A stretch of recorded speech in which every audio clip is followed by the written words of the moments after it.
Halo semuanya, pernahkah kalian bertanya-tanya bagaimana dokter bisa tahu pengobatan yang paling tepat hanya dengan melihat riwayat kesehatan kita? Atau bagaimana sistem kesehatan bisa memprediksi penyebaran wabah sebelum menjadi pandemi besar? Seperti COVID-19 yang terjadi di Wuhan pada tahun 2019. Kemudian, jawabannya ada pada satu kata, yaitu Big Data. Hari ini kita akan membahas bagaimana Big Data merevolusi dunia kesehatan, mulai dari perawatan pasien hingga riset medis canggih. Bagaimana peran Big Data dalam dunia kesehatan?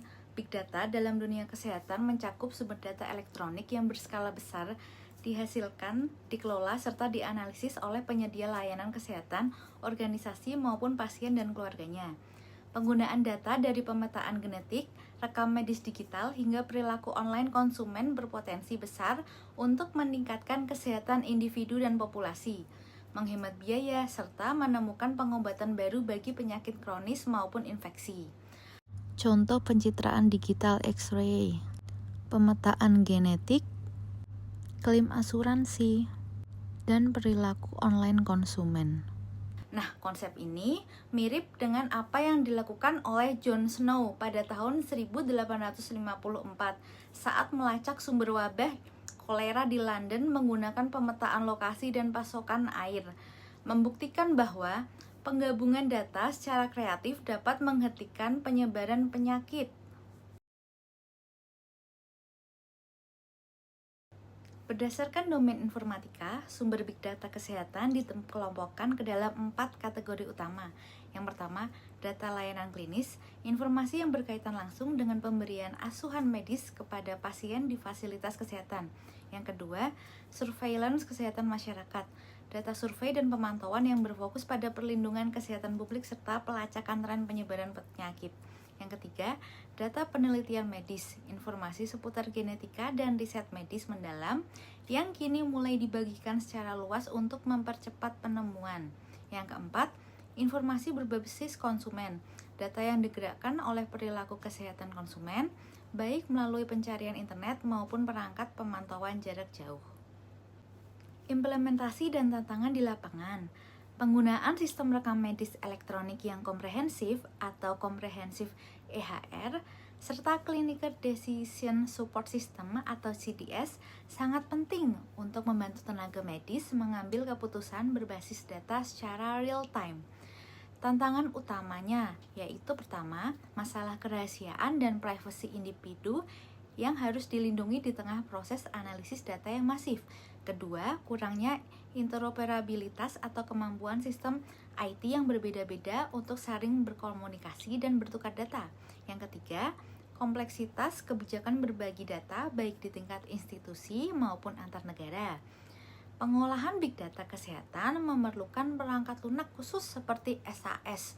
SAS itu Statistical Analysis System, kemudian SPSS Statistical Product and Service Solution, Stata atau Statistik dan Data, aplikasi pemetaan geografis atau GIS, tergantung pada kebutuhan analisis statistik maupun data mining. Pengelolaan data besar ini tidak bisa dikuasai oleh satu orang saja, melainkan membutuhkan tim kolaboratif yang menggabungkan keahlian medis, ilmu komputer, statistik, dan komunikasi.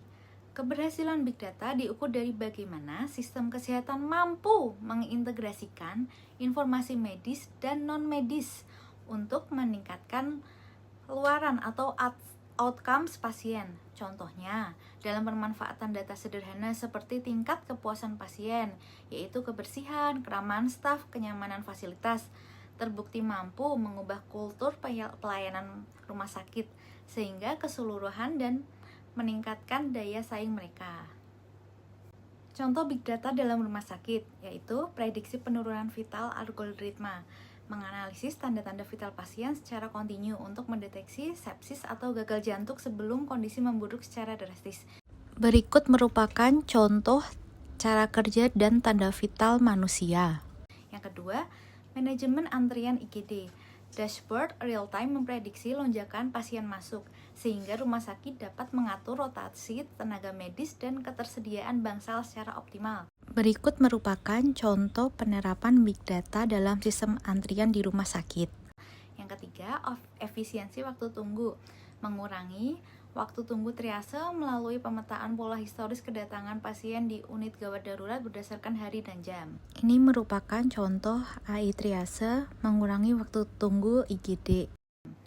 Nah, kesimpulannya Big Data dalam kesehatan yaitu sistem kesehatan modern berada di persimpangan jalan. Adopsi Big Data secara efektif akan membuat layanan kesehatan menjadi jauh lebih efisien, terarah, dan berpusat pada pasien.